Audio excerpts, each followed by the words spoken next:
ইয়ার মুসলমান,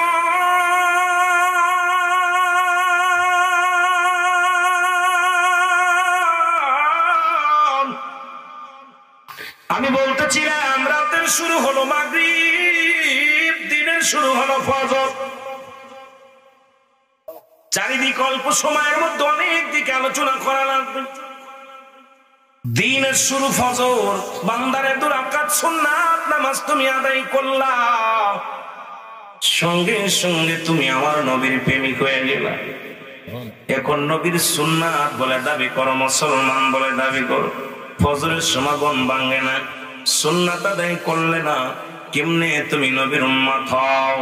এবার 2 রাকাত ফরজ নামাজ তুমি আদায় করলা, সঙ্গে সঙ্গে আমার আল্লাহর গোলাম হয়ে গেলাম। এখন দিনের মধ্যে যদি তোমার মৃত্যু হয়, তোমার মৃত্যুটা হবে আমার রাসূলের প্রেমিক, আল্লাহর গোলাম। জোরে জোরে চিল্লায় বলা যাবে না মারহাবা। এখন যদি বলি ভাই দাদু ভাই কজন মানুষ ফজরের সালাত আদায় করেছে, রুহুল আমিনের দাওয়াত দেওয়ার দরকার নাই। নামাজ কাফের এবং মুসলমানদের মধ্যে পার্থক্য হলো নামাজ, ঠিক কিনা? জোরে বলেন ঠিক কিনা? এর সালাত সালাত। ও মুসলমান, গভীর মনোযোগ। রাহমাতুল লিল আলামিন এই নামাজের জন্য মেহনত করেছে, সাহাবীরা করেছেন, তাবেঈরা করেছেন, উলামা একরাম করেছেন। পৃথিবীর মধ্যে যত আল্লাহ ওয়ালারা এসেছেন প্রত্যেকেই নামাজের তালিম দিয়েছেন, প্রত্যেকেই নামাজের জন্য তাগিদ দিছে। এরপরও আমরা নামাজের গুরুত্ব বুঝলাম না। কেমন করে মুসলমান হয়, কেমন করে নবীর উম্মত হয়? নবীর উম্মত বলে যদি দাবি করতে হয়, নামাজের দরকার আছে কি না? জোরে বলেন আছে কি না? যদি আল্লাহর গোলাম হিসেবে স্বীকৃতি পাইতে চান, নামাজের দরকার আছে কি না? জোরে বলেন আছে কি না? আল্লাহর হুকুম মানার দরকার আছে কি না? এ মুসলমান, দিনে মৃত্যু হয় না, রাত্রে মরণ হতে পারে।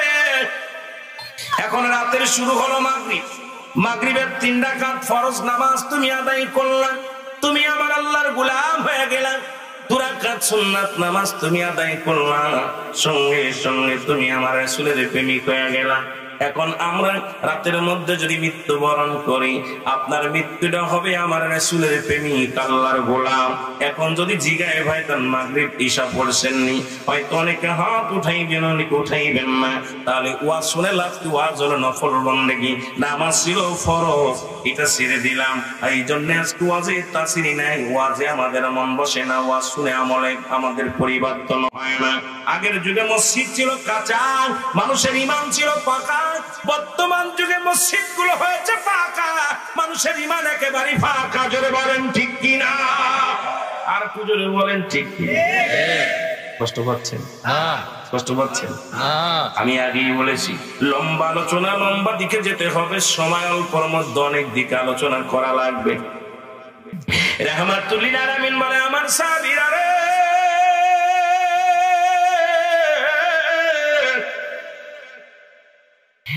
তোমাদেরকে একটা ঘোষণা দিলাম, যে ব্যক্তি 5 ওয়াক্ত সালাত নামাজ সময় মতো মতো আদায় করতে পারবে, আমি নবী তার হাত ধরে জান্নাতে নিয়ে যাব। রাজি আছেন? নবীর সাথে যদি জান্নাতে যেতে চান, এ দরদি বন্ধুগণ শুনো, নবী বললেন 5 ওয়াক্ত নামাজ সময় মতো আদায় করে নেবেন। আমার অনেক মা বোনেরা আছেন, দরদি মা বোনেরা, তেলের কান্ডা লাগা শুনবা গো। নবী বললেন 5 ওয়াক্ত সালাত যে ব্যক্তি আদায় করতে পারবে সময় মতো আমি নবী তার হাত ধরে জান্নাতে নিয়ে যাব। নবীর একজন গরিব সাহাবী, চাল আনতে পানি আনতে পারে না, পানি আনতে লবণ আনতে পারে না। এই পৃথিবীর মধ্যে সবচেয়ে গরিব সাহাবা ছিল। সাহাবীটার নাম হলো আব্দুল্লাহ আনসারী। জোরে বলেন মারহাবা। সাহাবীটার নাম কি?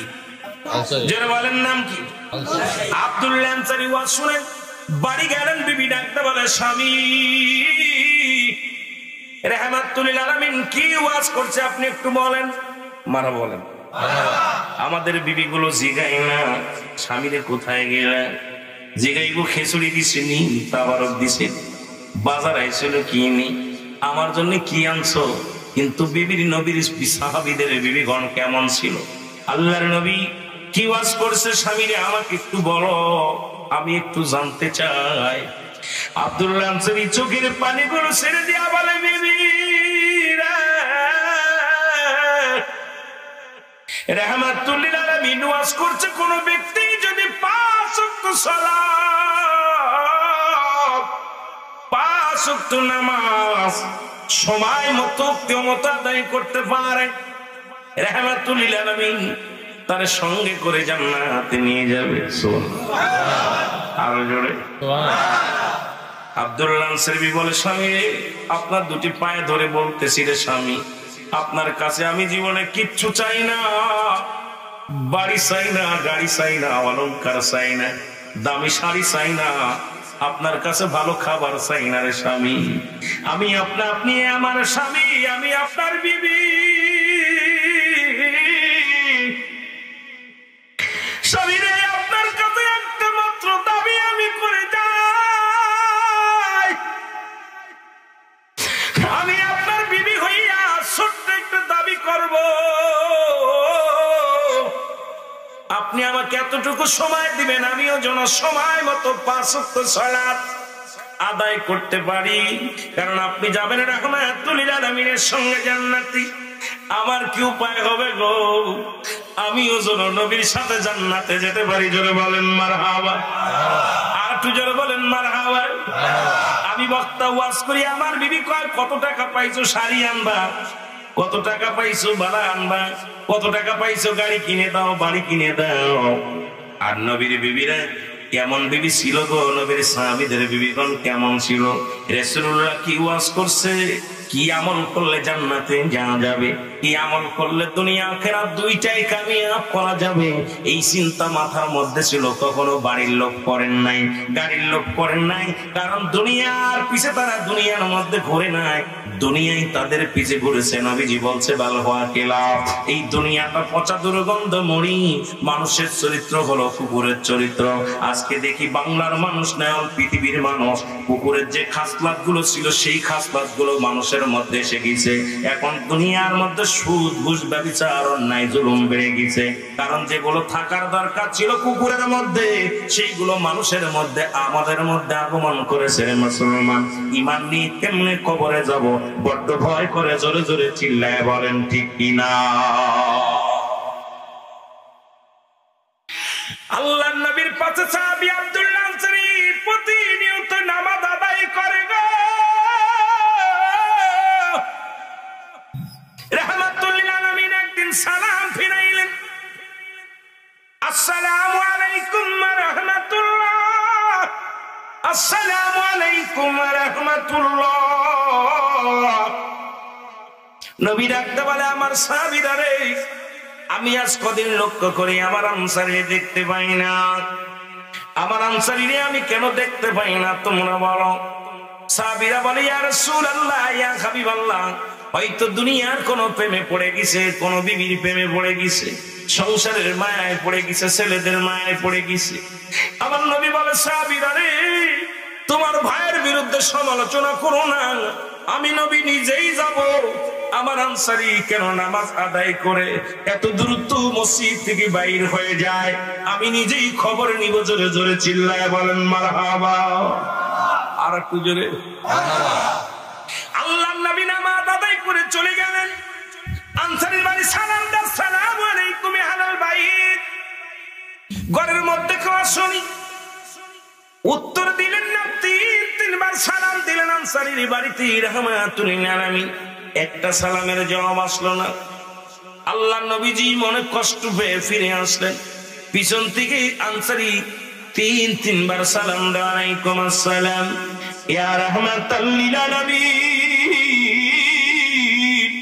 ওয়ালাইকুম আসসালাম ইয়া রাসূলুল্লাহ, ওয়ালাইকুম আসসালাম ইয়া হাবিবাল্লাহ। জোরে বলেন মারহাবা। আর একটু জোরে বলেন মারহাবা।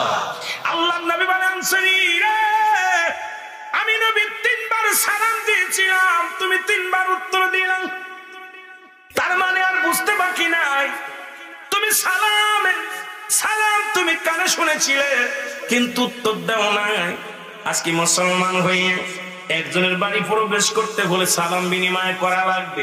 এটা রাহমাতুল লিল আলামিন শিক্ষা দিয়েছেন। এই জন্যই বলছেন হায়াতি খায়রুল লাকুম আমামায়াতি খায়রুল লাকুম। আল্লাহর নবী কার উম্মতিরা এই দুনিয়ার মধ্যে আমি আগমন করেছি আমার উম্মতের কল্যাণের জন্য। শরীয়ত, তরিকত, হাকিকত, নামাজ, রোজা, হজ, যাকাত, ইসলাম, ঈমান, ইহসান, কালেমা, নামাজ, রোজা, হজ, যাকাত, বাদানরে গভীর মনোযোগ, আগুন, পানি, মাটি, বাতাস, এ মুসলমান সব শরীয়ত তরিকাতের বিধান সব কিছু শিক্ষা দেওয়ার জন্য যুগে যুগে অসংখ্য নবীগণ আছে। সর্বশেষে রাহমাতুল লিল আলামিন আল্লাহ পাঠাইছে। আমার নবী বলেন হায়াতি খায়রুল লাকুম, আমার হায়াতের জিন্দেগিটা হলো আমার উম্মতের জন্য কল্যাণ স্বরূপ। জোরে জোরে বলেন মারহাবা। আওয়াজ শুনে মনে হয় আপনাদের কষ্ট হচ্ছে না।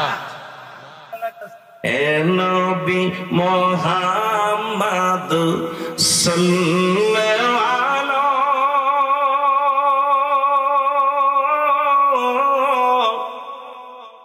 তোমারি মধুর নামে পাগল পারা নবী। মারহাবা বলেন। এ নবী মুহাম্মদ সাল্লাল্লাহু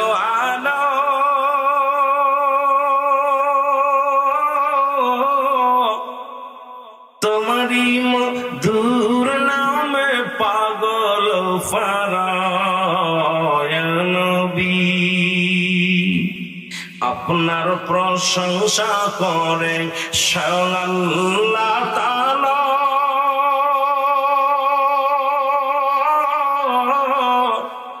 আপনার গুণগান গায় ফেরেশতারা। এ নবী জোরে বলেন মারহাবা। আর একটু জোরে, আর একটু জোরে মারহাবা। আশিকের এই মিনতি শোনো কামলিওয়ালা, আমরা আর কিছু চাই না, চাই শুধু চরণ তলায় নবী। জোরে বলেন মারহাবা। আর একটু জোরে বলেন মারহাবা। এ দুনিয়ার মুসলমান,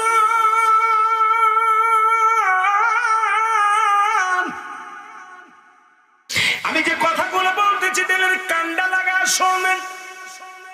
হয়তো বেশি ডিবে আলোচনা করতে পারবো না, সময়ের অভাবে মুসলমান সময় দিতে পারবো না বেশি, এই জন্য আমি ডিবে যেতে পারবো না। অল্প কথা বলে যাবো রে মুসলমান। এ জীবন জীবন নয়, এমন একটা জীবন আসবে যে দেশে গেলে মানুষের বিচার হয়, যে দেশে গেলে মানুষের হিসাব হয়, যে দেশে গেলে মানুষ আর কোনোদিন ফিরে আসে না। আমরা সেই দেশের জাতি। জোরে বলেন ঠিক কি না? আল্লাহ নবী ডাক দিয়ে বলেন আনসারী, আনসারী রে,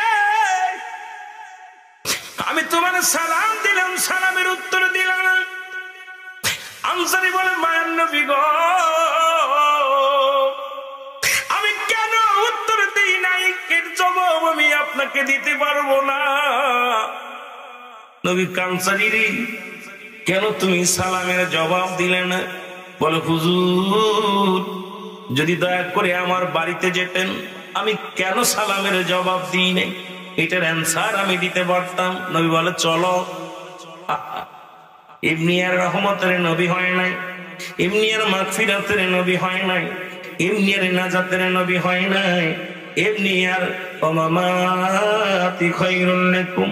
নবী বলেন উম্মতিরা রে, আমার ইন্তেকাল শরীফ আমার উম্মতের জন্য কল্যাণকারক। দুনিয়া তো নবী আমার আপনার জন্য কল্যাণ, পরপারও নবী আমার কল্যাণ। আমি ওদিকে যাব ব্যাখ্যা বিশ্লেষণে পরে, হাদিসের ব্যাখ্যায় আমি আস্তে আস্তে যাই। মুসলমান দিলের কান্ডা লাগা শোনা নাও। এবার রাহমাতুল লিল আলামিন ডাক দেবেন আনসারী, চলো যাই। রওনা হয়ে গেলেন। এবার বাড়িতে যাই আনসারী যখন দরজা খুলে দিছি, ভিতরে দেখে একটা বিশাল গর্ত খোঁড়া। আল্লাহু আমার নবী বলেন আনসারী রে, তোমার ঘরের মধ্যে এত বড় গর্ত কেন খোঁড়া? বলে নবী গো, আপনি আপনি যখন আমারে সালাম দিয়েছিলেন, ইয়া রাসূলুল্লাহ, ইয়া হাবিবাল্লাহ, আপনি যখন আমারে সালাম দিয়েছিলেন তখন আমি এই গর্তের মধ্যে উলঙ্গ হয়ে বসেছিলাম। নবী কয়, সাহাবীরে কি বলতে চাও, তুমি কি বলতে চাও? সাহাবী চোখের পানি ছেড়ে ডাকতে বলে, নবী গো,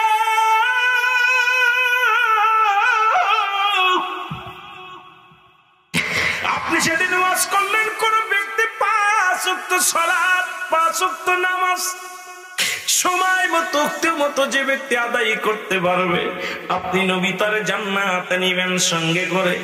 এই ওয়াজটা আমি বাড়ি এসে যখন করি,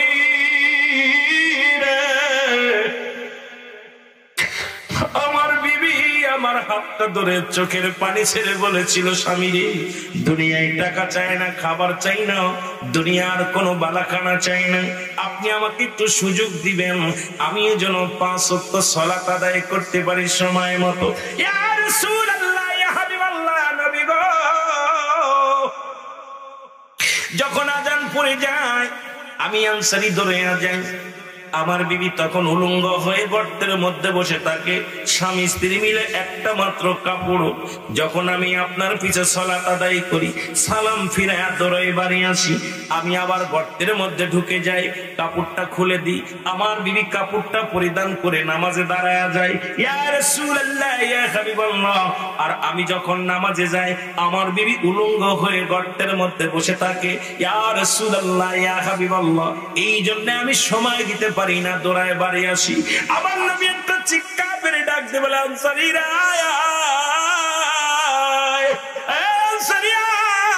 আমি নবী তোর কথা দিলাম, কিয়ামত কিয়ামতের ময়দানে তোদের স্বামী স্ত্রী দুজনকে নিয়ে আমি নবী জান্নাতে যাব। জোরে বলেন মারহাবা। এক টুকরা কাপড় দিয়া স্বামী স্ত্রী নামাজ সারে নাই। এখন টাঙ্গাইল জেলার মধ্যে, আপনাদের টাঙ্গাইল কাপড় তো বাংলাদেশের বড় নাম করা কাপড়, টাঙ্গাইল কাপড় বললেই নাম করা কাপড়। দাদু ভাইয়েরা শুনে নেন, এখন যদি আপনি নামাজ ছেড়ে দেন কি জবাব দিবেন? নবীর সাহাবীরা স্বামী স্ত্রী মিলা যদি একখান কাপড়ে যদি 5 ওয়াক্ত সালাত আদায় করতে পারে, আপনার দেশে যারা ফকির, যারা ভিক্ষা করে, রাস্তায় যারা দাঁড়িয়ে থাকে, তাদেরও 3-4টা টুকরা কাপড় আছে, নামাজের হিসাব দেওয়া সম্ভব নয়। কারণ একমাত্র নামাজ ধরে মুসলমান, নামাজ ছাড়ে কাফেরগণ। নামাজ কাফের এবং মুসলমানদের মধ্যে পার্থক্য হলো নামাজ। আজ থেকে ওয়াদা করব 5 ওয়াক্ত সালাত আদায় করব, রাহমাতুল লিল আলামিনের সঙ্গে জান্নাতে যাব। জোরে বলেন রাজি আছেন নি? কথা বোঝেন? এক টুকরা কাপড় দিয়া স্বামী স্ত্রী নামাজ পড়েছে, নামাজ তারা ছাড়ে নাই। আর আপনারা জিগাইলেই কোন কাপড় ঠিক নেই, আমি কি জবাব দিবেন? টাঙ্গাইলে এমন কোন গরিব আছে যে এক টুকরা কাপড় আছে? কথা কন না, সবচেয়ে গরিব যে তার 2-4 টুকরা আছে। তাহলে নামাজের হিসাব আপনি কেমনে দিবেন যে নামাজ আমি পড়বো না? ঠিক কি না? সম্ভব? সালাত, এই নামাজ আপনার মুসলমান আমাদের লাগবে কি লাগবে না? এক নম্বর হলো ঈমান, লা ইলাহা ইল্লাল্লাহু মুহাম্মাদুর রাসূলুল্লাহ সাল্লাল্লাহু আলাইহি ওয়াসাল্লাম। জোরে বলেন মারহাবা। এখন 1 নম্বর ঈমান, একটা হলো কালেমা, নামাজ, রোজা, হজ, যাকাত।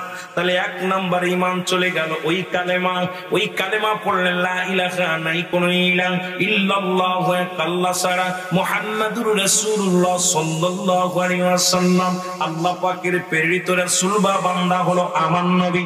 দুনিয়ায় আর কেউ নয়, একমাত্র সিজদা করব কারে? আল্লাহ বলে, হাবিব আপনি জানিয়ে দেন, কুল হুয়াল্লাহু আহাদ আল্লাহুস সামাদ লাম ইয়ালিদ ওয়া লাম ইউলাদ ওয়া লাম ইয়াকুল লাহু কুফুয়ান আহাদ। আল্লাহ ডাকতে বলে, হাবিব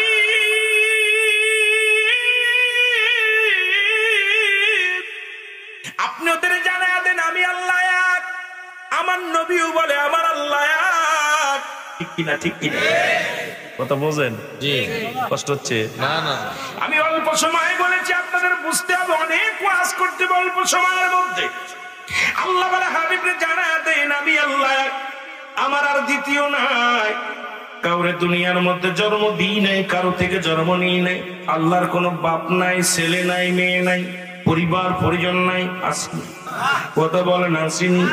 আর আসমান জমিনের ভিতরে তার সমতুল্য, তার সমকক্ষ কেউ নাই। হাবিবরে জানায়া দেন, যারা চন্দ্র পূজা করে, যারা প্রতিমা পূজা করে, যারা আমি আল্লাহকে বাদ দিয়ে অন্য খোদার পিছে দৌড়ায়, তাদেরকে জানায়া দেন আমি আল্লাহ এক। ঠিক কিনা? ঠিক কিনা? এখন কালেমা, নামাজ, রোজা, হজ, যাকাত গরিবের জন্য তিনটা। নাম্বার 1 হলো কালেমা। ঠিক কিনা? ঠিক কিনা? কালেমা 1 নাম্বার কি? বাবা ওয়াজ শুনতে হবে, মুখস্থ প্রতিদিন শুনলে হবে না। বছরে যে কটা দিন বসবেন, যেটুকু শুনবেন আমল করবেন, মুখস্থ করবেন। এই কান পাইতা শুনে গেলেন প্রতি বছর, আর কিছু আমল করলেন না, বুঝলেন না, জবাব দিতে হবে। 1 নাম্বার কি? 1 নাম্বার কি? কালিমা। 1 নাম্বার কি? কালিমা। কালিমা সাক্ষী দিলেন আল্লাহ এক, তাকে পাওয়ার জন্য ঠিকানা হলো রাহমাতুল লিল আলামিন। মারহাবা বলেন না আরো জোরে। ওমা আরসালনাকা ইল্লা রাহমাতাল লিল আলামিন। জোরে জোরে বলেন মারহাবা, আরো জোরে মারহাবা। কুল কায়নাতের রহমত রাহমাতাল লিল আলামিন। আল্লাহ যাকে রহমত দিয়েছে। এখন কালেমা পড়লেন, কালেমা, এরপরে নামাজ, এরপরে রোজা। আমরা যারা গরিব মানুষ 1 নাম্বার কালেমা পড়লাম, ঈমান আনলাম। ঈমান এবং আমল। ঈমান আনছেন, আমল করলেন, নামাজ পড়লেন, এটার নাম আমল। আগে ঈমান আনছেন, ঈমান আগে আনতে হবে, তারপরে আমল। ঈমান যদি না থাকে আমলের দাম নাই। একটা হলো ঈমান, আর একটা হলো আমল। মানব জীবনের অমূল্য সম্পদের নাম হলো ঈমান, আর ব্যক্তির জীবনের অমূল্য সম্পদের নাম রুহু। রুহুবিহীন কোনো মানুষের মূল্য নাই, বডির কোনো মূল্য নাই। এই বডিটার মূল্য কেমনে বাড়বে? এর মধ্যে যতক্ষণ পর্যন্ত রুহু থাকবে এই বডির দাম আছে। যখনই আপনার নিঃশ্বাস ত্যাগ হয়ে যাবে, বাতাসটা বাইর হয়ে যাবে, এই বডির আর মূল্য নাই। এই জন্য আপনার এই বডির অমূল্য সম্পদের নাম হলো রুহু। রুহুবিহীন বডির যেমন মূল্য নাই, ঈমানবিহীন কোন আমলের মূল্য নাই। জোরে বলেন ঠিক কিনা? এখন আমল হলো নামাজ, আমল ঈমান। ভালো করে শুনেন, নামাজ পড়েছেন এটা আমল, রোজা রাখছেন এটার নাম আমল, যাকাত দিছেন এটার নাম আমল, জিকির করছেন এটার নাম আমল। ঠিক কিনা? এগুলোর নাম হলো আমল। ঈমান হলো নবী মুহাম্মাদুর রাসূলুল্লাহ। জোরে জোরে চিল্লা বলেন সাল্লাল্লাহু আলাইহি ওয়াসাল্লাম। যে কথা বলতেছিলাম দাদু ভাইরা, দিলের কান্ডা লাগা শুনে নেবেন। ঈমান, আমল, সব ওয়াজ, বেশি ওয়াজ দরকার নেই, এত ওয়াজ করে লাভ নাই। একটা হলো ঈমান, আর একটা হলো আমল। তাহলে আমাকে ইসলামের 5টা স্তম্ভ, 5টা খুঁটি। নাম্বার 1 কালেমা, নামাজ, রোজা, হজ, যাকাত।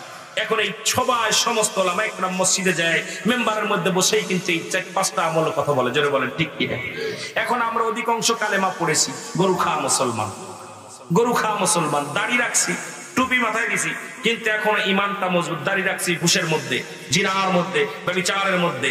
এরপরে মানুষের হাতাল ঠেলতেছি, মানুষকে কষ্ট দিতেছি, ফাইসা কথা বলতেছি, নাতিকেও বিয়ে করতে যাচ্ছি। জোরে বলেন ঠিক কিনা? অনেক মুরব্বী এখন নাতিকে বিয়ে করতে চায়। ইয়ার কি মানে? আল্লাহ আমাদের কবুল করুক। জোরে বলেন ঠিক কিনা? আল্লাহ আমাদের হেদায়েত দান করুক। জোরে বলেন আমিন। তাহলে আমরা যারা গরিব, এই গরিবের জন্য 5টার মধ্যে 3টা আমল করা লাগবে, বাধ্যতামূলক। নাম্বার 1 কি? জোরে বলেন নাম্বার 1 কি? কালেমা। আজ থেকে অন্য কোনো কিছু পূজা করা যাবে না, একমাত্র কারবে ইয়াকা নাবুদু ওয়া ইয়াকা নাস্তাঈন। জোরে বলেন ঠিক কিনা? আরো জোরে বলেন, আরো জোরে বলেন। আমার একমাত্র পূজা করব কার? একমাত্র ইবাদত করব কার? আল্লাহ। আমরা চন্দ্র পূজা করতে চাই না, তারকা পূজা করতে চাই না, মন্দিরে যে পূজা করতে চাই না। আমরা পূজা করব কার? আল্লাহ। পূজা শব্দটা শুনলে খারাপ লাগে মুসলমানদের মুখে। ইবাদত করব কার? আল্লাহ। যারা বলেন কার? আল্লাহ। বন্দেগী করবো কার? গোলামি করবো কার? দাসত্ব করবো কার? আস্তে কবেন না জোরে কবেন। আপনারা কার? এই জমিন কার? আসমান কার? সব কিছুর মালিক কে? তাহলে আমরা যাবো কার কাছে? ফিরে আল্লাহর কাছে। সুতরাং আজ থেকে আমাদের 1 নাম্বার শর্ত থাকবে আমাদের ঈমান। ঈমান, সেই ঈমানটার জন্য মজবুত করতে পারি। নাম্বার 2, আমরা 5 ওয়াক্ত সালাত আদায় করব। যে হালাতে থাকি না কেন নামাজটা আমাদেরকে যত্নবান হতে হবে। জোরে বলেন ঠিক কিনা? যে তরিকার মানুষ হন না কেন, যে পীরে মুরিদ হন না কেন, আমার একটা দেখবে অনেক পীর মুরিদি করি, অনেকে নামাজ পড়ি না। অনেক আছে এরকম, আছে না বাবা? রাগ করবেন না, অনেক আছে না? দেখা যায় পীরের কাছে 22 বছর যায়, এখনো নামাজের যত্ন নেই। নামাজ পড়তে গেলে কষ্ট হয়, নামাজ পড়তে গেলে তার ওলাসতা করে, মসজিদে যায় না, সুন্নতি লিবাস তাদের মধ্যে নাই, দাড়ি রাখে নাই, দাড়ি সাজতে সাজতে অবস্থা খুব কায়েল করে ফেলেছে। যেটা বলেন ঠিক কিনা? অনুরোধ করবো, মুসলমান যেহেতু 1 নাম্বারে আমাদের যে আমলগুলো, এরপরে আপনার যদি আপনার সব পরিমাণ মালের মালিক হয়ে যান, আপনার জন্য হজ এবং যাকাত দুটি ফরজ থাকবে। জোরে বলেন ঠিক কিনা? আরো জোরে বলেন ঠিক কিনা? এ মুসলমান, গভীর মনোযোগ, কথা আমি আগাইতে পারবো না, ছোট্ট ছোট্ট করে করা কথা বলে যাই। ইসলামের দ্বিতীয় খলিফা হযরত উমর ফারুক রাদিয়াল্লাহু তাআলা আনহুর কদমের মধ্যে একজন বৃদ্ধ তার সন্তানকে হাত ধরে নিয়ে আসলেন। যুবক ছেলেটার হাত ধরে নিয়ে আসলেন। উমর ফারুক চেয়ারের মধ্যে বসে আছেন। তখন খলিফা, ইসলামের দ্বিতীয় খলিফা হযরত উমর ফারুক রাদিয়াল্লাহু তাআলা আনহু, জোরে বলেন মারহাবা। 4 জন খলিফার নাম জানা আসেনি? কথা বলেন, পারেননি? 1 নাম্বার কে? হযরত আবু বকর রাদিয়াল্লাহু তাআলা আনহু, হযরত উমর ফারুক রাদিয়াল্লাহু তাআলা আনহু, হযরত উসমান গনি রাদিয়াল্লাহু তাআলা আনহু, হযরত আলী রাদিয়াল্লাহু তাআলা আনহু। জোরে বলেন মারহাবা। মনে থাকবো ইনশাআল্লাহ। কথা কন। এখন আর ওই বড় ওয়াজ না, লম্বা ওয়াজ না, জানা ওয়াজ গুলো করা লাগবে।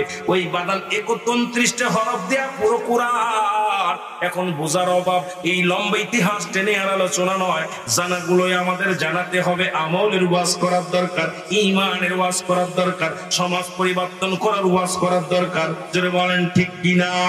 এ দুনিয়ার মুসলমান,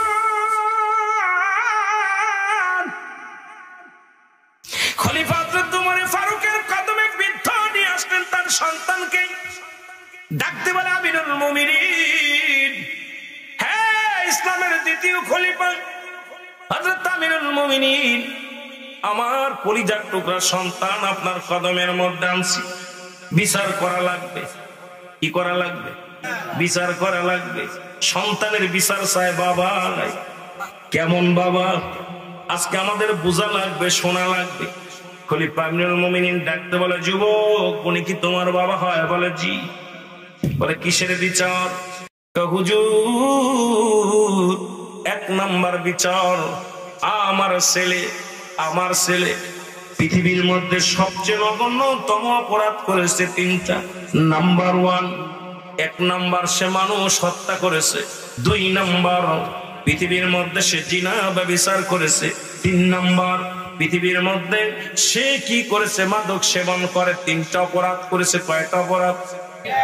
কম বড় না ছোট? কথা কন, বড় না ছোট? 1 নাম্বার কি মানুষ হত্যাকারী? এ কি বড় অপরাধ না ছোট অপরাধ? কথা বলেন, বড় অপরাধ না ছোট অপরাধ? 2 নাম্বার জিনা করেছে, এটা ছোট না বড়? 3 নাম্বার হলো মাদক সেবন করে, ছোট না বড়? 3টা অপরাধ, অনেক বড় বড় বড় অপরাধ। খলিফা হযরত উমর ফারুকের রাগে গরমে দেহটা টকবক করে উঠছে। হযরত উমর ফারুক ডাকতে বলে, যুবক, তুমি কি এইগুলো করছো? বলে জি। করছো? বলে জি হুজুর। বলে তুমি কি জানো? তুমি কি জানো না পৃথিবীর মধ্যে মানুষ হত্যার বিনিময়ে হত্যা? বলে হুজুর, আমি জানতাম না, এখন জানছি। কয় তাহলে মৃত্যুর জন্য প্রস্তুতি হও। আমি রাজি। আল্লাহু আকবার বলেন না? দ্বিতীয় অপরাধ, তুমি কি করেছো? পৃথিবীর মধ্যে তুমি জিনা করেছো। জিনার পরিমাণ, যদি কোনো যুবক পৃথিবীর মধ্যে জিনা করে, ভালো করে লিখে নেন বাবা। আমার মা বোনেরা আছেন, অনেকের স্বামী বিদেশের ময়দানে, এখন আমার মা বোনেরা পরক্রিয়ার মধ্যে পড়ে গেছে। অনেক বাজারেরা নিজের বউ থাকতেও পর মহিলার কাছে যান, অনেকে আছেন বিবি না থাকলেও আপনারা বেগানা মহিলার কাছে যান। ভালো করে লিখে নেন, জেনে নেন ইসলামের বিধান হলো, ইমাম সাহেব আছেন, উনিও একজন আলেম মানুষ, বক্তা মানুষ। ইসলামের বিধান হলো কোন যুবক পৃথিবীর মধ্যে যদি জিনা ব্যভিচার করে, এটা যদি নাই পরনয় সাক্ষী থাকে, যদি জানা জানি হয়ে যায় বা জেনে যায়, এ মুসলমানের বিচার হলো, এর বিচার হলো ওই যুবকের গায়ের মধ্যে 100 ডোরা মারতে হবে, যুবক যুবতীর এত জোরে মারতে হবে, 2-4টা মারা পরে যেন মারা যায়, মারা গেলে বাকিগুলো কবরের উপরে মারতে হবে। কারণ ওই যুবকের এমন ভাবে মারতে হবে, ওই জিনাকারীর পৃথিবীর মধ্যে এমন জিনাকারী যুবক, যারা যুবক বিবাহ করো নাই, যুবতীরা বিবাহ করো নাই, বাবারা দিলের কান্ডা লাগা শোন, আজকে যুব সমাজের আয়োজিত আজকে মাহফিল, এই জন্য যুবকদের কিছু বলে যায় বাবা, নামাজের কথা, ইমানের কথা এবং আমলের কথা, পর্দার কথা, সব দিক বলতে হবে। এই জন্য অনেক ওয়াজ আমাকে বলতে হচ্ছে অল্পর মধ্যে। আমার দাদু ভাইরা রে, পৃথিবীর মধ্যে যদি কোন যুবক যুবতী এইরকম আস্তে আস্তে সোয়াইলে হবে না, সমাজের দিনে ন্যায় পরনায় যার গায়ের বল আছে গো, তার দিন বেতের আঘাত করতে হবে, যে 2-4টা মারা পরে যেন মারা যায়, বাকিগুলো মারা যায়, মারা গেলে যদি মারা গেলে তারে কবর দিতে হবে, ওই কবরের উপর দিয়ে বেতের আঘাত করতে হবে। এটা হলো ইসলামের বিধান। আমার বাংলাদেশের জমিনে, টাঙ্গাইলের জমিনে এইরকম একটা বিচার যদি হতো গো, আমার মন বলে আমার যুবকরা বলেও জিনা করতো না, আমার যুবতীরা জিনার জন্য সাই দিত না। জোরে বলেন ঠিক কিনা? কষ্ট হচ্ছে আপনাদের? আমিরুল আমিন একটু ব্যতিক্রম কথা কই, কথা বুঝেন? যদিও বিশ্ব জাকের মঞ্জিল আলেম, আমার আলোচনায় কখন কোন ফেলি করে আমি নিজেই বলতে পারি। নাম্বার 2 হলো কোন পুরুষ, বিবাহিত পুরুষ, বিবাহিত নারী, এ আমার মারা শুনে নাও, আমার বাবারা শুনে নাও, পৃথিবীর মধ্যে যদি কোন বিবাহিত নারী, বিবাহিত পুরুষ জিনা করে, এদের শাস্তির বিধান হলো সর্বপ্রথম তাদের নাভি পর্যন্ত, বুক পর্যন্ত পুঁততে হবে মাটির মধ্যে, পোতা পর এবার তাকে কঙ্কার নিক্ষেপ করতে হবে, যতক্ষণ পর্যন্ত মরবে না ততক্ষণ পর্যন্ত কঙ্কার মারা বন্ধ হবে না। শুনে নাও মুসলমান, আজকে আমার দেশের হাজার হাজার পুরুষ, হাজার নারী বিবাহিতরা জিনা করে, ব্যভিচার করে, তাদের বিধান শুনে নাও। যদি কোনো বিবাহিত পুরুষ, যদি কোনো বিবাহিত নারী যদি জিনা করে, এই জিনার বিধান হলো সর্বপ্রথম তাদের মাটির ভিতরে পুঁততে হবে নাভি পর্যন্ত বা বুক পর্যন্ত, যতক্ষণ পর্যন্ত মৃত্যুবরণ করবে না পাথর নিক্ষেপ করতে হবে। যখন মারা যাবে তাদেরকে উঠাইতে হবে, উঠায় কুকুর শিল দিয়ে খাওয়া দিতে হবে, কোন জিনাকারীর কবর দেওয়া যাবে না। ইসলামের বিধান হলো শুনে নাও, তাদের কবর দেওয়া যাবে না। এইরকম যদি একটা যুবক, একটা বিবাহিত পুরুষ, একটা বিবাহিত নারী টাঙ্গাইলের জমিনে কুকুর শিল দিয়ে খাওয়াই দেওয়া হতো গো, আমার বিশ্বাস টাঙ্গাইল জেলার মধ্যে জিনার নামটাই মুখে আনতো না। জোরে বলেন ঠিক কিনা? কষ্ট হচ্ছে? না, অনেক যুবক এরকম শালীর সাথে অপকর্ম করতেছেন, পরের বউর সাথে, বন্ধুর বউর সাথে, নিজের বউ থাকতেও। আবার অনেক মা বোনের আছেন, স্বামী থাকতে গোপনে গোপনে অনেক হুজুরের লগে রিং আছে, বন্ধুর সঙ্গে রিং আছে, পুরনো বন্ধুর সঙ্গে হোটেলে, রিসোর্টে, কত জায়গা যাচ্ছে। আমার দেশের অনেক বক্তারও রিসোর্টে চলে যায়। জোরে বলেন ঠিক কিনা? রাগ করবেন না, আমি বলতেছি আর কি। এই যে অনেক পাচ্ছে, এই যে অনেক, গত মাসে দেখলাম প্রায় 900-র উপর বলৎকার ধরা পড়ছে। আমি বাংলাদেশ সরকারের কাছে বারবার দাবি করেছি, বলৎকারের বিচার জ্বলন্ত মৃত্যু, ওকে ফাঁসি নয়, ওকে দুনিয়ার মধ্যে কুকুর শেলে খাওয়া দিতে হবে। কারণ একজন আলেম বলৎকার ধরা পড়লে এদের জন্য ইসলামের কলঙ্ক হয়। জোরে বলেন ঠিক কিনা? নাম্বার যুবক, তুমি মাদক সেবন করো, এটা বড় অপরাধ বলে জি হুজুর। এর বিচার কি তুমি জানো? বলে হুজুর জানতাম না, জেনেছি। জোরে বলেন আল্লাহু আকবার, আরো জোরে বলেন। এবার যুবক এবার আমিনুল মুমিনিন হযরতে ওমর ফারুক রাদিয়াল্লাহু তাআলা বলেন, যুবক রে, তাহলে তুমি মৃত্যুর জন্য প্রস্তুতি হও। যুবক বলে, আমিনুল মুমিনিন,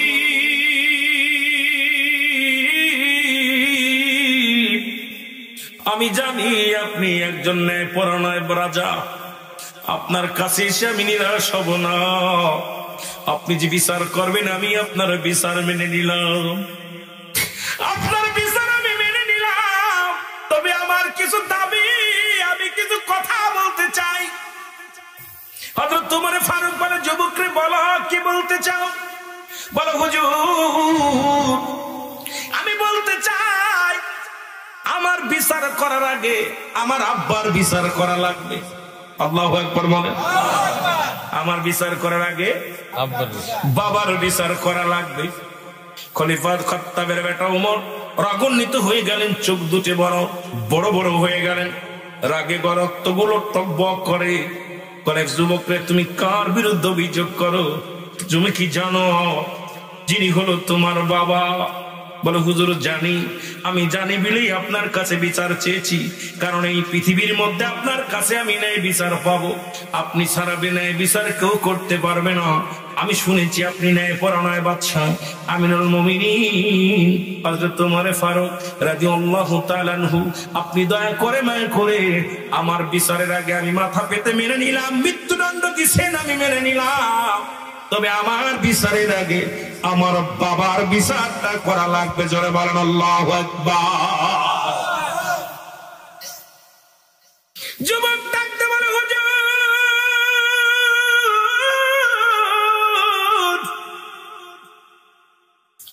আপনার কাছে আমার করজোরে দাবি, আমার বাবার বিচার করা লাগবে। বলে, যুবক কি বিচার চাও তুমি? বলে, এক নাম্বার অপরাধ আমার বাবার। এক নাম্বার অপরাধ আমার বাবার, সে আমাকে একটা ভালো মা দেয় নাই। পৃথিবীর মধ্যে যে মায়ের গর্ভে আমি আগমন করেছি, মা ছিল জিনাকারিনী, মা ছিল বেগানা পুরুষের দিকে বেড়াইতো, দুনিয়ার মধ্যে ব্যভিচার করেনি। সুতরাং পৃথিবীর মধ্যে আমার একটা ভালো মা দেয় নাই। এর জন্য আমি নষ্ট হওয়ার মূল কারণ হলো আমার বাবা মা। আজকে যদি আমার মা আদর্শবান হতো, তাহলে আমি একটা আদর্শবান ছেলে হতাম। ও আমার যুবক বন্ধুরা, আজকে সুন্দর চেহারা দেখলে ভুলে যাও, আজকে সুন্দরী পূজারি হয়ে গেছো।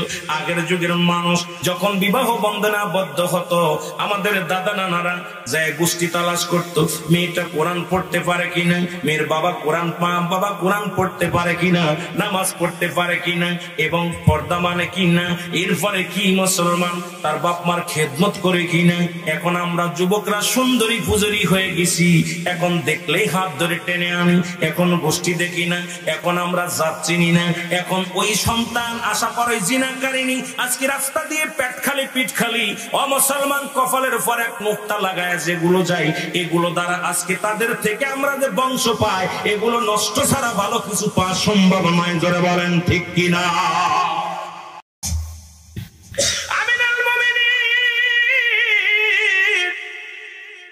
নাম্বার অপরাধ আমার আব্বা করেছে, আমার একটা ভালো মা দেয় নাই। আমি যারা বিয়ে করিস নাই তাদের হাতে ধরে বলে যায়, প্রয়োজন হলে একজন রিক্সা চালকের মেয়ে বিয়ে করবি, তোর দাদার কাছে, দাদির কাছে, ভাইয়ের কাছে, বন্ধুর কাছে একটা দাবি করবি, বন্ধু ওই কালো মেয়েটা আমি বিয়ে করবো, ওই কৃষকের মেয়েটা বিয়ে করব, যে মেয়েটা কোরআন পড়তে পারে, যে মেয়েটা পর্দা করে চলাফেরা করে, যে মেয়ের মা তার বাবা মার খেদমত করে, শ্বশুর শাশুড়ির খেদমত করে, যে মেয়েটা আল্লাহর ভয় যার অন্তরের মধ্যে আছে, এমন একটা মায়া যদি তোর জীবন সঙ্গিনী হয়, ও যুবক দুনিয়ার জান্নাতি তুই।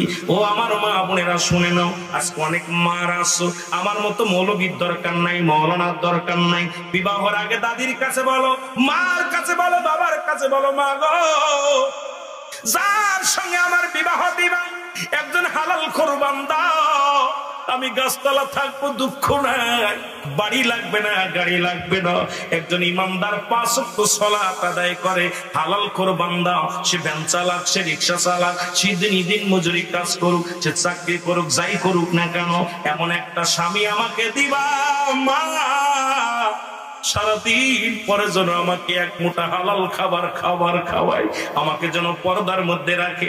মা গো, আমি দাঁড়াই প্রস্রাব করে ওর সাথে যাব না। ঘুষখোর বান্দার দরকার নাই, ওই সুদখোরের দরকার নাই। একটা হালালখোর পালালখোর ছেলে আমার সঙ্গে আমার বিবাহ দিয়ে দাও। আমি মা বোনদের বলে যাই, এই দাবিটা করো। দুনিয়ার মধ্যে যদি একটা আল্লাহওয়ালা হালালখোর বান্দা যদি তোমার কপালে জুটে যায়, এই দুনিয়ার মধ্যে তোমার মতো শান্তি তার কেউ নাই। যারা বলেন ঠিক কিনা? এক নাম্বার অপরাধ, আমার বাবা আর সে আমাকে ভালো মা দেয় নাই। তোরা যারা আজকে প্রেম প্রীতি করে বিয়ে করতেছি, ওই দাউস গুলো, দাউসের পিতা মাতা বিনা হিসেবে জাহান্নামে যাবে।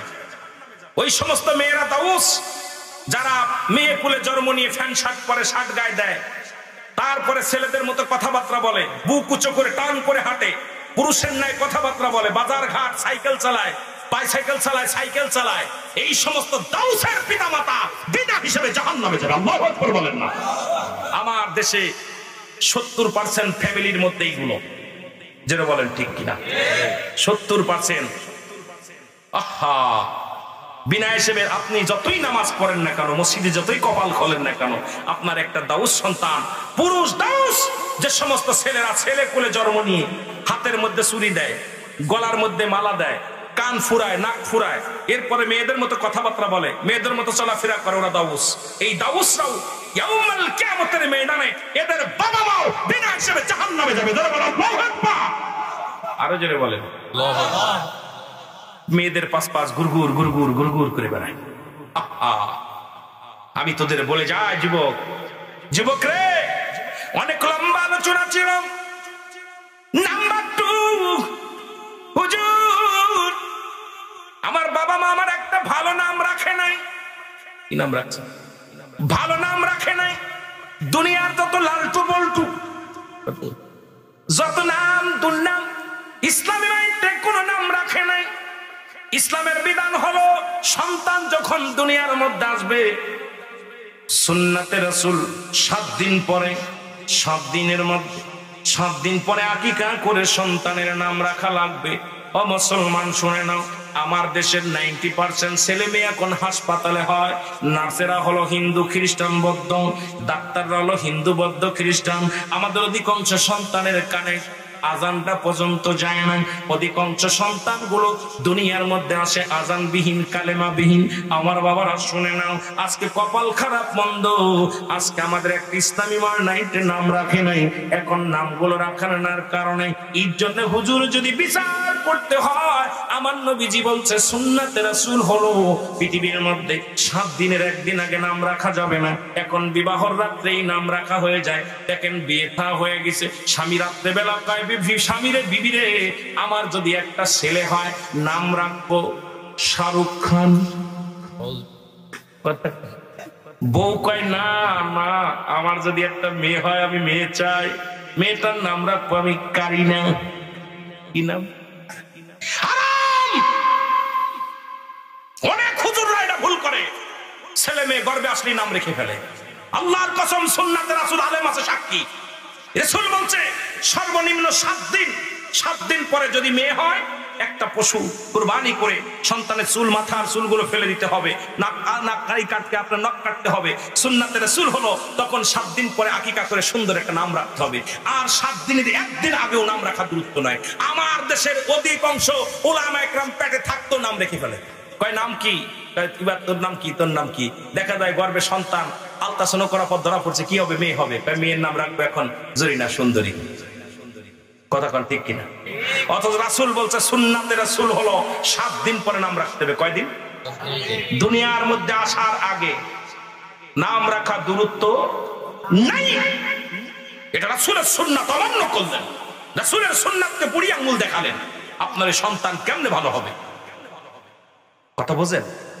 কথা বোঝেন? এখন বিয়ের রাত্রেই নাম রাখা হয়ে যায়। বিয়ের রাত্রেই দুজনে কল্পনা করে কি নিব, ও কয় মেয়ে হবে, ও কয় ছেলে হবে, ও কয় ছেলে হবে, ও কয় মেয়ে হবে। দুজনের ভিতরে একটা পরামর্শ করে কয় ছেলে হলেই নাম, মেয়ে হলেই নাম। আহা, চবার কুরআন হাদিস পড়লাম, কি আর করতেছি। আমার ভাইয়েরা, আমার বন্ধুরা, আমার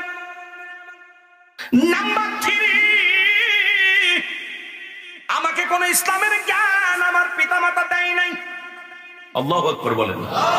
সন্তান যখন দুনিয়ার মধ্যে আসবে, ন্যূনতম আপনার এবিসিডি দরকার নাই, এই সন্তানকে 6টা কালেমা শিক্ষা দিবেন। নামাজের বিধান যা আর কানা কাম রয়েছে, নামাজের ফরজ সুন্নাত নফলগুলো বুঝাইবেন, জানাজার নামাজ শিখাবেন, দোয়া দুরূদ শিখাবেন, কালেমা শিখাইবেন। যেটুকু গুরুত্বপূর্ণ হালাল খাইতে হবে বিধানগুলো শিখাইতে হবে। ছেলে বলে ওয়া মিনাল মুমিনিন, সবচাইতে কষ্ট আমার পিতা মাতা আমার কোন ইসলামের জ্ঞান শিক্ষা দেয় না। ওর ইসলামের জ্ঞান যদি থাকতো রে, একটা হলো জ্ঞান আর একটা হলো মাথাতে বুদ্ধি। লেখাপড়া করে একটা জ্ঞান অর্জন করে, আর একটা অটোমেটিক বুদ্ধি। আজকে হাজার হাজার অনেক আলেমরাও ঘুষ খায়। বিশ্বাস করবেন না, আমি দাখিল পরীক্ষায় আমার রেজাল্ট আসলো, উইতেল আসলো, আমি ফার্স্ট ক্লাস পেয়েছিলাম, উইতেল আসছে। দেখুন আমি গেছি স্যারের কাছে, আমার ছোট হাতের আর লেখা হয়ে গেছে, বড় হাতের আর লিখতে হবে, আর রুহুল। এখন গেছি, তখন নূর সাহেব হচ্ছে মাদ্রাসা বোর্ডের চেয়ারম্যান, মানে উনি হলো, আর শাহাদত ভাই হচ্ছে প্রিয় আপনার হলো কিরানি। আমার নামগুলো ভালো করে লিখে রাখছি খাতায়। শাহাদত সাহেব যদি লিখে রাখেন, উনাদের কাছে খবরটা গেলে উনার ধরবেন, ভালো করে লিখে নেন। তা আমি গেছি, আমার বলতেছে আপনি তো ফার্স্ট ক্লাস পেয়েছেন, কিন্তু এটার জন্য আপনার রেজাল্ট আটকে আছে, তা আপনার এটা সারাতে হবে। আমি সারার কেমন লাগবে? কয় এটা কোনো ব্যাপার না, আপনার দরখাস্ত করেন। করছি, দরখাস্ত করার পর দিলাম, একদিন থেকে দরখাস্ত দিলাম নূর সাহেবের কাছে। এই পর্যন্ত দাড়ি, আহা, এই পর্যন্ত দাড়ি, পাঞ্জাবি বড় একদম গোল পাঞ্জাবি গায়ে, মাথার মধ্যে টুপি পাগড়ি বান্ধা, নুরি সাহেবের, নুরি নূর। আর শাহাদত বাড়ি একই অবস্থা। তা আমি বললাম ভাইজান, আমি এখন আপনার কাছে আসলাম, এখন কি করা যায়?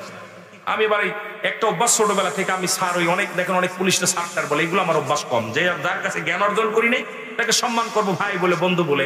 স্যার বলে এটা একটা আদবের, আমি মনে করি যারা তারা স্যার বলতে বলতে, আর ওরাই স্যার না বললে ওদের কলিজা ঠান্ডা লাগে না। ওরা দেখবেন ওই দুইটা পিয়ন একবার স্যার বলা শুরু করলে ও চিন্তা করে সবার কাছ থেকে স্যার পাঠে। স্যার কথা বুঝেননি? অভ্যাস হলো সম্মান দিব, তবে তোকে স্যার বলে না, তোকে উস্তাদ হিসেবে, তোকে আমি কোন হিসেবে, আমার বড় ভাই হিসেবে, আমলধারী বেশি, তুই জ্ঞানী বেশি, তোকে সম্মান করবে। একদিনের বড় যে তাকে আমি সম্মান করব, আমার সে সমকক্ষ যে তাকে আমি মনে করবো আমার সাথে জ্ঞানী বেশি, আর আমার সাথে ছোট যে সে পাপ করছে কম তাকে আমি ভালোবাসবো। জোরে বলেন ঠিক কিনা? এটা আমার ছোটবেলা থেকে অভ্যাস। এখন ওনার কাছে গেলাম, উনি আমার প্রায় রোজার দিনই আইছেন, একটা কাজ করেন, কলম কিনতে হবে, একটা কলম কিনতে হবে, যে লাল এই কলম লাগবে। তা আমার হুজুর ভাইজান কলম কত টাকা লাগবে? একটা কলম তা দিয়ে কয়, কলমই যে আমার কাছে কাজে কলম না, এর যেটা যে লিখতে হবে আনতে হবে। কত? 10,000 টাকা। এটা কলমের দাম কত? আল্লাহর কসম, মিথ্যা বললে আমার জবান আল্লাহ কেড়ে নিবে যদি মিথ্যা বলি। আমি বললাম ভাইজান একটা কলমের দাম এত দাম? বলতেছে তোমার ডাকছে কিনা, তুমি যাও তোমার শিক্ষককে পাঠাও, যাও শিক্ষককে পাঠাও।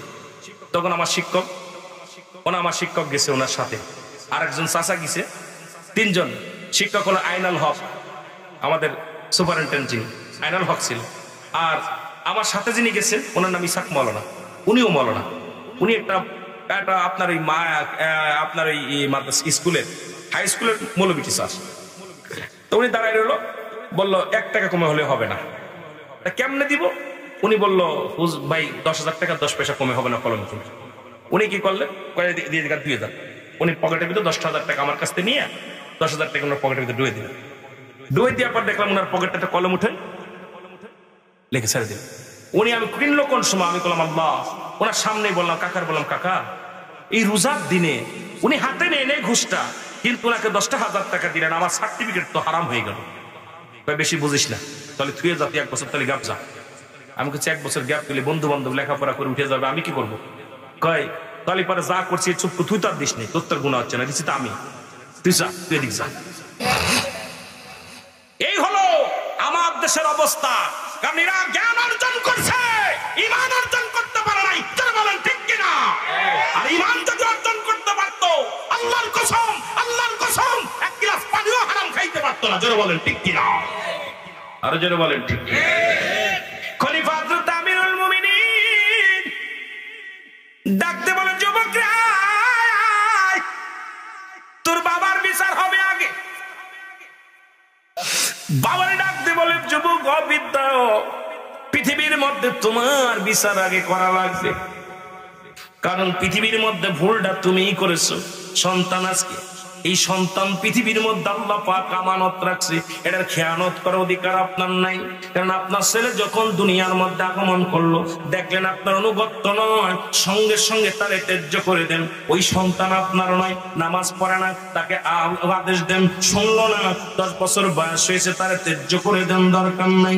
আজকে সন্তানাদি নামাজের জন্য তাগিদ দিই না, হালাল হালাল খাবারের জন্য তাগিদ দিই না। আমার বাবারা 1000 10,000 টাকা বেতন, কিন্তু প্রতি মাসে তোমার জন্য 10,000 টাকা দিয়ে একটা কাপড় আনে। তুমি কি একবার খবর নিছো? 10,000 টাকা বেতনের চাকরি করিস, আমার জন্য আনলি 10,000 টাকা দিয়ে কাপড়, আর তোর মার জন্য 10,000 20,000, এই 20,000 কই 10,000 কই পালি? একবার কি জিগাইছেন বাবা? আজকে বাজার করেন 10,000 টাকা বেতনে, এরপরে আপনি কি করেন? আপনার মাছ কেনেন প্রতি মাস, বসে দেখা যায় প্রতি মাসে আপনি 10,000 12,000 টাকার মাছ কেনেন, 20,000 টাকার গোশ কেনেন। কোথায় পাইলে একবার আপনার বিবি জিগায় না, মাও জিগায় না, বাবাও জিগায় না। হারামখোর বান্দা শুনে নাও, আল্লাহর আদালতে কি জবাব দিব? আল্লাহ তো নিজেই বলছে, কুল্লু মান আলাইহা ফান, সব কিছু শেষ করে দিব আমি আল্লাহ। যারা বলেন ঠিক কিনা? সব কিছু শেষ করে দিবে আমার আল্লাহ। আমার দরদি বাদানটা শুই না লাও গো,